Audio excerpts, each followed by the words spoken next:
Mga taga-Kolosas. Unang Kabanata. Si Pablo, na apostol ni Hesukristo sa pamamagitan ng kalooban ng Diyos, at ang kapatid nating si Timoteo, sa mga banal at tapat na mga kapatid kay Kristo na nanga sa Kolosas, sumainyo nawa ang biyaya at kapayapaang mula sa Diyos na ating Ama. Nagpapasalamat kami sa Diyos na Ama ng ating Panginoong Hesukristo na kayo'y laging idinadalangin. Nang nabalitaan namin ng inyong pananampalataya kay Kristo at ang pag-ibig ninyo sa lahat ng mga banal, dahil sa pag-asa na natataan para sa inyo sa langit, na nang una ay inyong narinig sa salita ng katotohanan ng Ebanghelyo, na ito'y dumating sa inyo, gayon din naman kung paano sa buong sanglibutan na namumunga at lumalaganap, gaya rin naman sa inyo, mula ng araw na inyong marinig at maalaman ang biyaya ng Diyos sa katotohanan. Ayon sa inyong natutuhan kay Epafras na aming minamahal na kasamang lingkod, na isang tapat na ministro ni Kristo sa ganang atin, na siya rin namang sa amin ay nagbalita ng inyong pag-ibig sa Espiritu. Dahil dito'y kami naman, mula ng araw na aming marinig ito, ay hindi kami nagsisitigil ng pananalangin at ng paghingi na patungkol sa inyo, upang kayo'y puspusin ng kaalaman ng kanyang kalooban sa buong karunungan at pagkaunawa ayon sa Espiritu, upang kayo'y magsilakad ng nararapat sa Panginoon, sa buong ikalulugod niya, at magsipamunga sa bawat gawang mabuti, at magsilago sa kaalaman ng Diyos, na kayo'y palakasin ng buong kapangyarihan, ayon sa kalakasan ng kanyang kaluwalhatian, sa buong pagtitiis at pagpapahinuhod na may galak, na nagpapasalamat sa Ama, na nagpaging dapat sa atin upang makabahagi sa mana ng mga banal sa kaliwanagan, na siyang nagligtas sa atin sa kapangyarihan ng kadiliman at naglipat sa atin sa kaharian ng anak ng kanyang pag-ibig, na siyang kinaroroonan ng ating katubusan, na siyang kapatawaran ng ating mga kasalanan, na siya ang larawan ng Diyos na di nakikita, ang panganay ng lahat ng mga nilalang, sapagkat sa kanya nilalang ang lahat ng mga bagay, sa sangkalangitan at sa sangkalupaan, na mga bagay na nakikita at ang mga bagay na di nakikita, maging mga luklukan o mga pagsakop o mga pamunuan o mga kapangyarihan. Lahat ng mga bagay ay nilalang sa pamamagitan niya at ukol sa kanya, at siya'y una sa lahat ng mga bagay, at ang lahat ng mga bagay ay nangabubuhay dahil sa kanya. At siya ang ulo ng katawan, sa mga tuwid bagay ng iglesia, na siya ang pasimula, ang panganay sa mga patay, upang sa lahat ng mga bagay ay magkaroon siya ng kadakilaan. Sapagkat minagaling ng Ama na ang buong kapuspusan ay manahanan sa Kanya, at sa pamamagitan niya ay pakipagkasunduin sa Kanya ang lahat ng mga bagay, na pinapayapa niya sa pamamagitan ng dugo ng Kanyang krus. Sa pamamagitan niya, sinasabi ko, maging mga bagay sa kalupaan o mga bagay sa sangkalangitan. At kayo, nang nakaraang panahon ay nangahihiwalay at mga kaaway sa inyong pag-iisip sa inyong mga gawang masasama. Gayon may pinakipagkasundo niya ngayon sa katawan ng kanyang laman sa pamamagitan ng kamatayan, upang kayo'y iharap na mga banal at walang dungis at walang kapintasan sa harapan niya. Kung tunay na kayo'y mamamalagi sa pananampalataya na nababaon at matitibay, at di makilos sa pag-asa sa ebanghelyo na inyong narinig, na ipinangangaral sa lahat ng mga nilalang sa silong ng langit, na dito akong si Pablo ay ginawang ministro.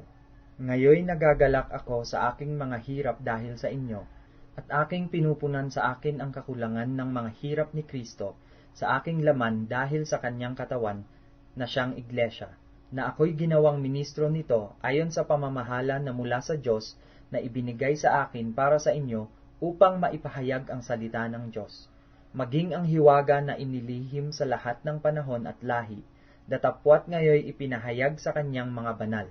Nasa kanila'y minagaling ng Diyos na ipakilala kung ano ang mga kayamanan ng kaluwalhatian ng hiwagang ito sa gitna ng mga hintil, na ito'y si Kristo na nasa inyo, na pag-asa ninyo sa kaluwalhatian, na siya naming inihahayag, na pinaaalalahanan ang bawat tao at tinuturuan ang bawat tao sa buong karunungan upang maihirap naming sakdal kay Kristo ang bawat tao.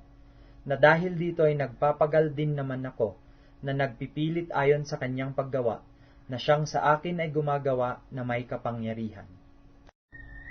Ikalawang kabanata. Sapagkat ibig ko na inyong maalaman kung gaano kalaki ang aking pagpipilit dahil sa inyo, at sa nanga sa Laodicea, at sa lahat na hindi nakakita ng mukha ko sa laman, upang mga aliw ang kanilang mga puso sa kanilang pagkakalakip sa pag-ibig, at sa lahat ng mga kayamanan ng lubos na katiwasayan ng pagkaunawa, upang makilala nila ang hiwaga ng Diyos sa makatwid bagay si Kristo, na siyang kinatataguan ng lahat ng mga kayamanan ng karunungan at ng kaalaman. Ito'y sinasabi ko upang huwag kayong madaya ng sino man sa mga pananalitang kaakit-akit, sapagkat bagaman sa laman ako'y wala sa harap, gayon may nasa inyo ako sa espiritu, na nagagalak at nakikita ko ang inyong ayos at ang katibayan ng inyong pananampalataya kay Kristo. Kung paano nga na inyong tinanggap si Kristo Jesus na Panginoon, ay magsilakad kayong gayon sa Kanya, na nangauugat at nangatatayo sa Kanya, at matibay sa inyong pananampalataya, gaya ng pagkaturo sa inyo, na sumasagana sa pagpapasalamat. Kayo'y magsipag-ingat, baka sa inyo'y may bumihag sa pamamagitan ng kanyang filosofiya at walang kabuluhang pagdaraya, ayon sa salit-saling sabi ng mga tao, ayon sa mga pasimulang aral ng sanglibutan, at di ayon kay Kristo, sapagkat sa kanya'y nananahan ang buong kapuspusan ng pagka-Diyos sa kahayagan ayon sa laman, at sa kanya kayo'y napuspos na siyang Pangulo ng lahat na pamunuan at kapangyarihan, na sa kanya ay tinuli rin naman kayo ng pagtutuling hindi gawa ng mga kamay, sa pagkahubad ng katawang laman, sa pagtutuli ni Kristo, na nangalibing nakalakip niya sa bautismo, na kayo na may muling binuhay na kalakip niya, sa pamamagitan ng pananampalataya sa paggawa ng Diyos, na muling bumangon sa Kanya sa mga patay. At nang kayo'y mga patay dahil sa inyong mga kasalanan, at sa di pagtutuli ng inyong laman, ay Kanyang binuhay kayo na kalakip niya, na ipinatawad sa atin ang ating lahat na mga kasalanan, na pinawi ang usapang nasusulat sa mga palutuntunan laban sa atin, na hindi naaayon sa atin, at ito'y Kanyang inalis, na ipinako sa krus. Pagkasamsam sa mga pamunuan at sa mga kapangyarihan, sila'y mga inilagay niya sa hayag na kahihiyan, na nagtatagumpay siya sa kanila sa bagay na ito. Sino man nga ay huwag humatol sa inyo tungkol sa pagkain, o sa pag-inom, o tungkol sa kapistahan, o bagong buwan, o araw ng Sabat, na isang anino ng mga bagay na magsisidating, ngunit ang katawan ay kay Kristo. Sino man ay huwag manakawan ng ganting pala sa inyo sa pamamagitan ng kusang pagpapakababa at pagsamba sa mga anghel, na nananatili sa mga bagay na kanyang nakita, na nagpapalalo ng walang kabuluhan sa pamamagitan ng kanyang akalang ukol sa laman, at hindi nangangapit sa ulo, na sa kanya'y ang buong katawan, na inaalalayan at nakalakip sa pamamagitan ng mga kasukasuan at mga litid, ay lumalago ng paglagong mula sa Diyos. Kung kayo'y nangamatay na kalakip ni Kristo mula sa mga pasimulang aral ng sanglibutan, bakit nawaring kayo'y nangabubuhay pa sa sanglibutan? Kayo'y nangapapasakop sa mga palatuntunan, gaya ng huwag dumampot, ni huwag lumasap, ni huwag humipo. Ang lahat ng mga bagay na ito ay mga sisira sa paggamit, ayon sa mga utos at mga aral ng mga tao. Ang mga bagay na iyay katotohanang mayroong anyo ng karunungan sa pagsambang kusa, at sa pagpapakababa, at sa pagpapakahirap sa katawan, ngunit walang anumang kabuluhan laban sa ikalalayaw ng laman. Ikatlong kabanata. Kung kayo nga'y muling binuhay na kalakip ni Kristo, ay hanapin ninyo ang mga bagay na nangasa itaas, na kinaroroonan ni Kristo, na nakaupo sa kanan ng Diyos. Ilagak ninyo ang inyong pag-iisip sa mga bagay na nangasa itaas, huwag sa mga bagay na nangasa ibabaw ng lupa, sapagkat kayo'y nangamatay na, at ang inyong buhay ay natatagong kasama ni Kristo sa Diyos. Pagka si Kristo na ating buhay ay mahayag, ay mahahayag nga rin kayo na kasama niya sa kaluwalhatian. Patayin nga ninyo ang inyong mga sangkap ng katawang nangasa ibabaw ng lupa, pakikiapid, karumihan, masamang pita, masasamang nasa, at kasakiman, na iya'y pagsamba sa mga Diyos-Diyosan, na dahil sa mga bagay na iyan ay dumarating ang kagalitan ng Diyos sa mga anak ng pagsuway. Na inyo ring nilakaran nung una, nang kayo'y nangabubuhay pa sa mga bagay na ito. Datapwat ngayon ay inyo namang layuan ang lahat ng mga ito: galit, kapuutan, paghihinala, panunungayaw, mga salitang kahalay-halay na mula sa inyong bibig. Huwag kayong magbubulaan sa isa't isa.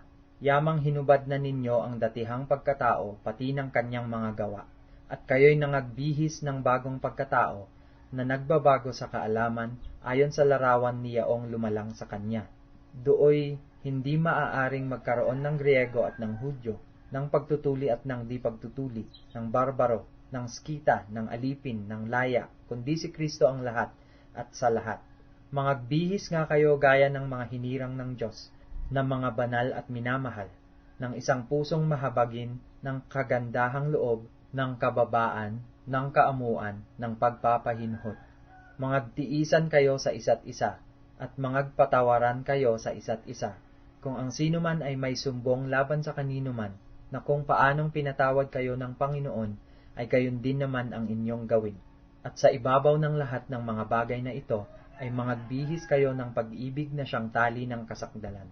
At maghari sa inyong puso ang kapayapaan ni Kristo, na diay tinawag din naman kayo sa isang katawan, at kayo'y maging magpagpasalamat. Manahanan nawang sagana sa inyo ang salita ni Kristo, ayon sa buong karunungan. Kayo'y mangagturuan at mangagpaalalahanan sa isa't isa, sa pamamagitan ng mga salmo at ng mga himno at mga awit na ukol sa Espiritu, na magsiawit kayong may biyaya sa inyong puso sa Diyos. At anumang inyong ginagawa sa salita o sa gawa, gawin ninyong lahat sa pangalan ng Panginoong Hesus, na nagpapasalamat kayo sa Diyos sa pamamagitan niya. Mga babae, pasakop kayo sa inyong asawa, gaya ng nararapat sa Panginoon. Mga lalaki, ibigin ninyo ang inyong asawa, at huwag kayong maging mapait sa kanila. Mga anak, magsitalima kayo sa inyong magulang sa lahat ng mga bagay, sapagkat ito'y totoong nakalulugod sa Panginoon. Mga ama, huwag ninyong ipamungkahi sa galit ang inyong mga anak, upang huwag manghina ang loob nila. Mga alipin, magsitalima kayo sa lahat ng mga bagay sa mga yaong ayon sa laman ay inyong mga Panginoon. Hindi ang paglilingkod sa paningin na gaya ng pagbibigay lugod sa mga tao, kundi sa katapatan ng puso na mga takot sa Panginoon. Anumang inyong ginagawa ay inyong gawin ng buong puso, na gaya ng sa Panginoon at hindi sa mga tao. Yamang inyong nalalaman na sa Panginoon ay tatanggapin ninyo ang ganting mana, sapagkat naglilingkod kayo sa Panginoong Hesukristo, sapagkat ang gumagawa ng masama ay tatanggap ng ayon sa masama na kanyang ginawa, at walang itinatanging mga tao. Ika-4 na kabanata. Mga Panginoon, gawin ninyo sa inyong mga alipin ang matuwid at katampatan. Yamang nalalaman ninyo na kayo naman ay mayroong ding isang Panginoon sa langit. Manatili kayong palagi sa pananalangin, na kayo'y mangagpuyat na may pagpapasalamat. Natuloy idalangin din ninyo kami, na buksan sa amin ng Diyos ang pinto sa salita, upang aming salitain ang hiwaga ni Kristo, na dahil din dito'y may mga tanikala ako, upang ito'y aking maihayag, gaya ng aking nararapat na salitain. Magsilakad kayo na may karunungan sa nangasa labas, na inyong samantalahin ang panahon. Ang inyong pananalita naway laging may biyaya, na magkalasang asin, upang inyong maalaman kung ano ang nararapat ninyong isagot sa bawat isa. Ang lahat ng mga bagay ukol sa akin ay ipatatalastas sa inyo ni Tikiko, na minamahal na kapatid at tapat na ministro at kasamang lingkod sa Panginoon, na siyang aking sinugo sa inyo sa bagay na ito, upang maalaman ninyo ang maaming kalagayan at upang kanyang aliwin ang inyong mga puso. Kasama ni Onesimo, tapat at minamahal na kapatid, na siya'y isa sa inyo. Sila ang magpapatalastas sa inyo ng lahat ng mga bagay na nangyayari dini. Binabati kayo ni Aristarco na kasama ko sa bilangguan, at ni Marcos na pinsan ni Bernabe. Tungkol sa kanya'y tinanggap na ninyo ang mga utos. Kung paririyan siya sa inyo, ay inyong tanggapin. At si Jesus na tinatawag na husto, na pawang sa pagtutuli. Ang mga ito lamang ang aking kamanggagawa sa kaharian ng Diyos, mga taong naging kaaliwan ko. Binabati kayo ni Epapras na isa sa inyo na lingkod ni Kristo Jesus na siyang laging nagsisikap dahil sa inyo sa kanyang pananalangin, upang kayo'y magsitatag na mga sakdal at lubos na tiwasay sa lahat na kalooban ng Diyos, sapagkat siya'y binibigyan kong patotoo na siya'y totoong nagpapagal sa inyo, at sa nanga sa Laodicea, at sa nanga sa Hierapolis. Binabati kayo ni Lucas ang minamahal na manggagamot, at ni Demas. Batiin ninyo ang mga kapatid na nanga sa Laodicea, at si Nymphas, at ang iglesyang nasa kanilang bahay. At pagkabasa ng sulat na ito sa inyo, ay ipabasa naman ninyo sa iglesia ng mga taga-Laodicea, at basahin naman ninyo ang sulat na mula sa Laodicea. At sabihin ninyo kay Arkipo, ingatan mong tuparin ang ministeryo na tinanggap mo sa Panginoon. Ang bating sinulat ng aking sariling kamay, akong si Pablo, alalahanin ninyo ang aking mga tanikala, ang biyaya'y sumasa inyo nawa.